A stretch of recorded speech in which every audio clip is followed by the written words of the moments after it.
We've got some breaking news out of baseball where the San Francisco Giants have fired Bob Melvin after 2 seasons.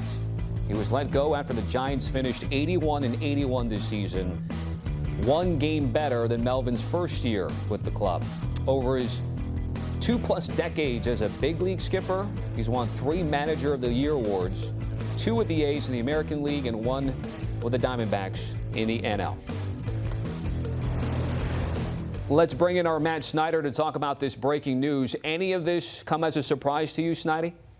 Not a huge shock, because we started to hear whispers the last week or so that Melvin's probably going to be out. In terms of the big picture, it is kind of surprising because he was widely considered one of the best managers in baseball during his time with the A's, to the point that I remembered when the Padres hired him, it was viewed as like a major coup for the Padres to go and pull him away from the A's.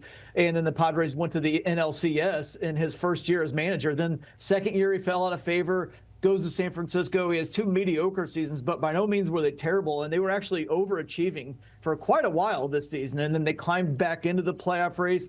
I think that you could have totally justified saying there's no way that this is Bob Melvin's fault that the Giants missed the playoffs. They didn't have good enough personnel. Almost all of us predicted them to finish 4th heading into the season, and then they finished 3rd, a game ahead of the Diamondbacks. Basically, I wouldn't have thought that they were going to be any better than this, but Buster Posey said that they need a new voice in the clubhouse, and he's in charge now. He took over late last year, so he's not the guy that hired Bob Melvin. Maybe there's a little something there, and Posey wants to bring in his own guy. And just to follow up on that, you mentioned Buster Posey, obviously as a player with those 3 World Series titles, his first full year as president of baseball operations. What direction do you think he will go, given what we've seen with Buster Posey? They swung for the fences in that Rafael Devers trade. Yeah. What do we think San Francisco does here? My hunch is they want to go younger, and they want to grab somebody like an up-and-coming bench coach, something like that, maybe in his late 30s, maybe in his 40s.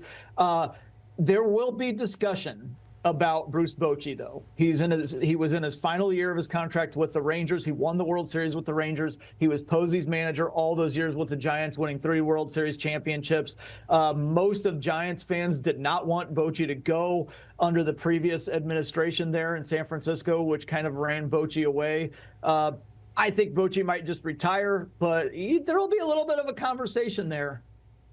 And then lastly here, the Giants is presently constructed here. Going into an offseason, going up against the likes of the Dodgers and the Padres is certainly something Giants fans have not liked to see in terms of rivalries in that division, that they've been overtaken with that particular Petco versus Chavez-Ravine. What are you thinking about the Giants and some of the needs that they have to address here?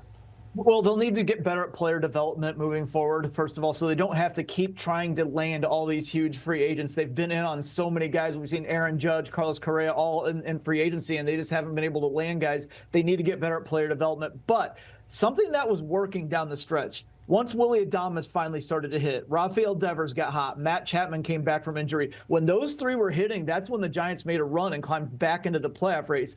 Those 3 could be the offensive backbone. They need to go out and get some pitching to support Logan Webb. Robbie Ray had a very good season there. It's going to be interesting to see where they go, but they need to be a little bit less on trying to land all these big free agents and be a little bit better at developing their own guys. Which has been tough in San Francisco, whether they were good or not. Attracting those slugging free agents has certainly been tough.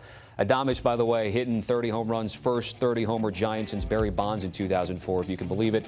Snidey, certainly appreciate it. Take a look at the Wild Card Series matchups. Again, Dodgers and Padres are on this list. San Francisco wants to get there. We'll hit a break. When we come back, MLB Power Rankings with Matt Snyder, breaking down the playoff teams. And there's actually one team that's not making the playoffs ranked higher than a playoff team.